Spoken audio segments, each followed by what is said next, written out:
ഒരിക്കലും മുത്തേ നടക്കൂല കേട്ടോ. ലവ് സ്റ്റോറി ഒരിക്കലും മുത്തേ ഇങ്ങനെ നടക്കൂല.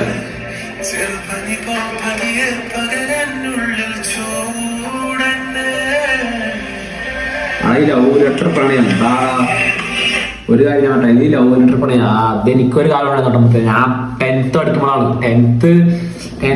മുത്തേ എനിക്ക് ലവ് ലെറ്റർ ആകെ കിട്ടിയത് കേട്ടോ.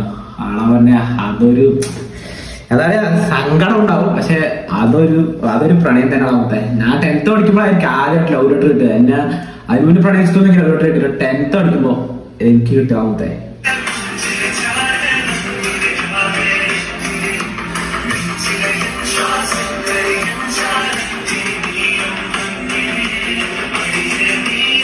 ഇതൊരു കാര്യം സ്കൂളിലോ അതൊക്കെ ഒരിക്കലും തിരിച്ചറിയാത്ത കാര്യമാണ് സ്കൂൾ പ്രണയം ഉണ്ടാകും. നമ്മ ഇനി എത്ര നടത്തിയാലും തിരിച്ചുകൊണ്ടുവരാൻ പറ്റും. അപ്പൊ അനുഭവിച്ചായിരിക്കും അതിന്റെ ഒരു ഫീലിംഗ് അറിയുള്ളൂ.